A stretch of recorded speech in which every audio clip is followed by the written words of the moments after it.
কেন্দ্রস্থল থেকে অনেক দূরে হলেও সাম্প্রতিক ভূমিকম্পে কেঁপে উঠেছিল রাজশাহী বিভাগের অনেক স্থাপনা আর অবকাঠামো। বড় ক্ষয়ক্ষতি না হলেও রাজশাহী বিশ্ববিদ্যালয়ের একটি আবাসিক হলের ভবন হেলে পড়া সহ বিভিন্ন স্থানে ফাটল দেখা দেয়। দেখছেন যে আমাদের দেওয়াল বরাবর ফাটল ধরেছে এবং এটা গত যে ভূমিকম্প গেল এখানে কিন্তু ফাটলটা অনেক বেড়ে গেছে। এই হলের অবস্থা হচ্ছে একেবারে বিপজ্জনক, কারণ এই হলে প্রতিটা স্টুডেন্ট তার মৃত্যু ঝুঁকি নিয়ে থাকছে। ভূমিকম্পের জন্য মাঝারি ঝুঁকিপূর্ণ এই বিভাগের অধিকাংশ এলাকা। 2023 সালে জার্নালে প্রকাশিত হয় রাজশাহী বিশ্ববিদ্যালয়ের একদল শিক্ষার্থীর গবেষণা।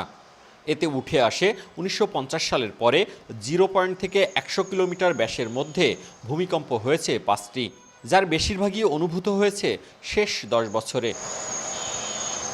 1885 সালে সিরাজগঞ্জ বগুড়া অঞ্চলে 7 মাত্রার ভূমিকম্প হয়। 1897 সালে 8.7 মাত্রার ভূমিকম্প বগুড়া ও পাবনায় ব্যাপক ক্ষতি ও প্রাণহানি ঘটায়। 1991 সালে নওগাঁ ও রাজশাহী অঞ্চলে 5 এবং 2018 সালে নাটোর রাজশাহীতে 4.5 মাত্রার ভূকম্পন ছিল বড় ঘটনা।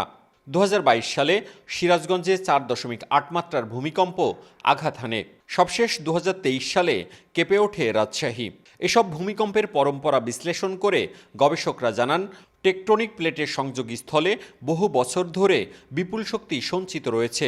সে কারণে আগামীতে উত্তরাঞ্চলে শঙ্কা বাড়ছে। অতি সাম্প্রতিক সময়ে বড় ধরনের সেই রকম কোনো ভূমিকম্প এই অঞ্চলে হয়নি। তার মানে দিনের পর দিন শুধু শক্তি জমায়িত হচ্ছে। আমরা এইটুকু অনুমান করতে পারি যে এটা হচ্ছে ঝুঁকিপূর্ণ অঞ্চল। জনশুমারি ও গৃহ গণনার সবশেষ তথ্য মতে বিভাগে মোট বসতবাড়ি 51,28,000, শহরে মাত্র 10,78,000। গবেষণার তথ্য, কাঁচাবাড়ি শতকরা 56%। নগরীতে 53% ভবন নির্মাণজনিত দুর্বলতায় ভূমিকম্প সহনশীল নয়। 34% বাড়ি পুরনো হওয়ায় অনিরাপদ। গবেষকরা বলছেন, এ অঞ্চলে কাঁচা ঘরবাড়ি বেশি হওয়ায় ক্ষতির ঝুঁকিও অধিক। দেখা যাবে এখানে হয়তো 5.5 বা 6.5 মাত্রার ভূমিকম্প না হলেও এর চেয়ে কম হলেও হয়তো এই ধরনের জনপদগুলো বড় ধরনের এখানে ক্ষয়ক্ষতি হতে পারে। কম্পনমাত্রা, ব্যাপ্তি ও ধ্বংসযজ্ঞ বিবেচনায় 1897 সালের ভূমিকম্পকে মহাভূমিকম্প বলছেন গবেষকরা।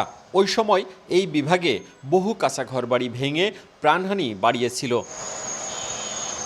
মওদুদ রানা, সময় সংবাদ, রাজশাহী।